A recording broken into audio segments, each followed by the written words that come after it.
किसी गांव में मीरा अपने पति रामदास के साथ रहती थी। दोनों एक दूसरे के साथ बहुत खुश थे। एक बार मीरा अपने बगीचे से फूल तोड़ रही थी, तभी उसे एक सांप ने काट लिया। यह देख पास ही काम कर रहा रामदास घबरा जाता है और भागते हुए डंडा लेकर सांप को मारने उसके पीछे जाता है, लेकिन तब तक सांप वहां से भाग जाता है। रामदास अपनी पत्नी से बहुत ही प्यार करता था। वह भागता हुआ वैद्य के पास जाता है और उन्हें बुलाकर लाता है। वैद्य बोलते हैं, सुनो बेटा, तुम्हारी पत्नी को किसी जहरीले सांप ने काटा है। मेरे पास तो इसकी जड़ी बूटी नहीं है। कोई तो उपाय होगा वैद्य जी, मैं आपके हाथ जोड़ता हूँ। कृपया मेरी पत्नी को बचा लीजिए। एक उपाय है किंतु कठिन है। तुम्हें इसके लिए जादुई जंगल में जाना होगा जहाँ तुम्हें 2 गुलाबी नदी दिखाई देगी। उसी के आसपास एक जड़ी बूटी का पेड़ है। तुम्हें वहाँ से वो पेड़ लाना होगा, किंतु ध्यान रहे हैं लालच नहीं करना। रामदास अपनी पत्नी मीरा के लिए जादुई जंगल में चला जाता है, लेकिन उसे वो जड़ी बूटी वाला पेड़ कहीं दिखाई नहीं दे रहा होता है। काफी ढूंढने के बाद उसे उस जंगल में 2 जादुई नदी दिखाई देती है। एक गुलाबी रंग का होता है और दूसरा पीले रंग का होता है। गुलाबी नदी में खूब सारे सोने के सिक्के बिछे होते हैं, वहीं पीली नदी में ढेर सारा कांटा बिछा होता है। तभी वहाँ पर एक परी आती है। रामदास परी से कहता है, परी जी, मैं जंगल में अपनी पत्नी की जान बचाने के लिए जड़ी बूटी लेने आया हूँ। आप क्या मेरी मदद कर सकती हैं? क्यों नहीं, देखो तुम्हारे सामने 2 जादुई नदी है।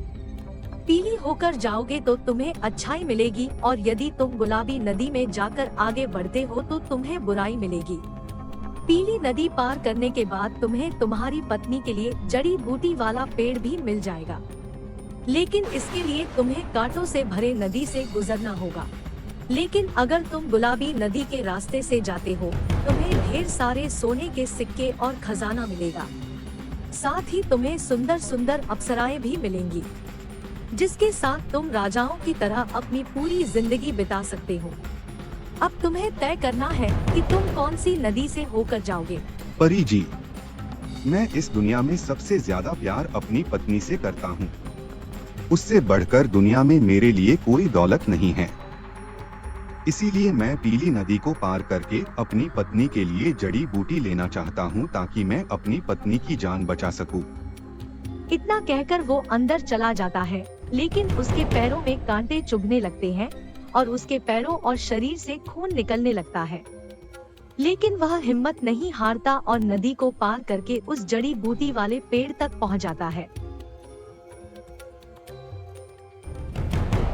उसके बाद वो पेड़ से जड़ी तोड़कर अपने घर ले आता है और उस जड़ी बूटी को अपनी पत्नी को खिला देता है।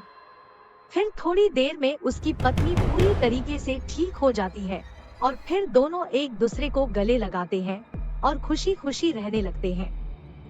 इसी तरह कुछ दिन बीत जाता है। फिर एक दिन रामदास पौधों में पानी दे रहा था, तभी वह सांप फिर से बिल से बाहर निकल आता है और उसको काट लेता है। मीरा मीरा जल्दी आओ, आज मुझे सांप ने काट लिया। यह सुनकर मीरा भागते हुए उसके पास आ जाती है। घबराइए नहीं, मैं वैद्य जी को लेकर आती हूँ। इतना कहकर मीरा फौरन वैद्य जी को बुलाकर ले आती है। अरे ये क्या हो गया बेटी, तुम्हारे पति को भी उसी सांप ने काटा है जिसने तुम्हें कुछ दिन पहले काटा था। अब इसकी जान बचाने के लिए तुम्हें भी उस जादुई जंगल में जाकर जड़ी बूटी लानी होगी, लेकिन ध्यान रहे लालच में नहीं पड़ना। जी वैद्य जी, मैं अभी उस जादुई जंगल में जाकर वो जड़ी बूटी लेकर आती हूँ। इतना कहकर मीरा जादुई जंगल में चली जाती है। जंगल में कुछ दूर जाने पर मीरा के सामने भी वही 2 जादुई नदी थे। गुलाबी नदी पर सोने के सिक्के बिछे हुए थे और पीले नदी पर कांटे बिछे हुए थे। सोने के इतने सारे सिक्के देखकर मीरा के मन में लालच आ जाता है। तभी वहाँ परी प्रकट होती है। मीरा, तुम अपने पति की जान बचाने के लिए जड़ी बूटी लेने आई हो ना?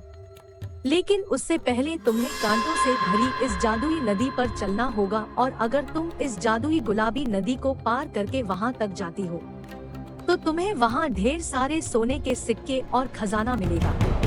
लेकिन तुम लालच में आकर गुलाबी नदी पर कभी मत जाना, उसका परिणाम अच्छा नहीं होगा। इतना बोलकर वह परी वहाँ से गायब हो जाती है। लेकिन गुलाबी नदी में इतने सारे सोने के सिक्के देखकर मीरा के मन में लालच आ जाता है और वह गुलाबी नदी के अंदर जाने का फैसला करती है। अरे मैं पता नहीं क्यों इतना सोच रही हूँ। पहले मैं गुलाबी नदी में जाकर खजाना ले आऊंगी, उसके बाद मैं इस पीली नदी में जाकर अपने लिए जड़ी बूटी भी ले आऊंगी। इतना बोलकर मीरा गुलाबी नदी के अंदर चली जाती है और गुलाबी नदी के अंदर पड़े हुए सोने के सिक्के उठाने लगती है। नदी पार करने के बाद वह एक भव्य महल के पास पहुंच जाती है, जहां एक खूबसूरत राजकुमार बैठा हुआ था। राजकुमार को देखकर मीरा का दिल उस राजकुमार पर आ जाता है। अरे ये राजकुमार तो बहुत ही सुंदर है, इतना खूबसूरत मैंने किसी राजा महाराजा को भी नहीं देखा। सुनो, मैं जानता हूँ तुम यहाँ खजाना लेने आई हो, लेकिन मैं ये खजाना उसी को दूंगा जो मुझसे शादी करेगा। राजकुमार की बात सुनकर मीरा मन ही मन सोचती है, अरे मेरा पति तो बहुत ही ज्यादा गरीब है और दिखने में भी कितना मोटा है।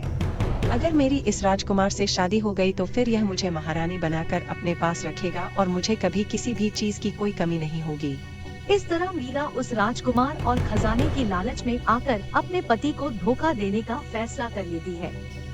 तभी वो राजकुमार बोलता है, क्या हुआ, तुमने मेरी बात का जवाब नहीं दिया? अच्छा छोड़ो, मेरी एक बात का सही से जवाब दो, क्या तुम्हारी शादी हो गई है? राजकुमार मेरी शादी नहीं हुई है, मैं मीरा हूँ। बस फिर क्या था, राजकुमार एक चुड़ैल में बदल जाता है। चुड़ैल मीरा से कहती है, मीरा तू लालची और मक्कार औरत है, तूने धन की लालच में आकर अपने पति को धोखा दिया है, अब मैं तुझे नहीं छोड़ूंगी। इतना कहकर वह चुड़ैल मीरा को एक बंदरिया बनाकर जंगल में छोड़ देती है। बंदरिया मीरा जंगल में इधर उधर भटकने लगती है। तभी वहाँ पर वही परी फिर से आती है। मैंने तुम्हें पहले ही समझाया था कि लालच में नहीं पड़ना, देख लो तुम्हारे लालच का परिणाम। अब तुम 1 साल तक ऐसे ही इस जंगल में भटकती रहोगी। नहीं नहीं परी जी, मुझे माफ कर दीजिए, आप परी है ना, भगवान के लिए परी जी मेरी मदद कीजिए। परी जी ऐसा नहीं हो सकता मीरा, इस जादुई जंगल का कानून बहुत ही सख्त है। अब तुम 1 साल से पहले यहाँ से नहीं जा सकती, तुम्हें अपनी सजा भुगतनी ही पड़ेगी। इतना बोलकर परी वहाँ से गायब हो जाती है और कुछ देर बाद परी जड़ी बूटी लेकर रामदास के घर पहुँच जाती है और उसे जड़ी बूटी खिलाकर ठीक कर देती है। और दूसरी तरफ मीरा अपने लालच के कारण जंगल में इधर उधर भटकती रहती है।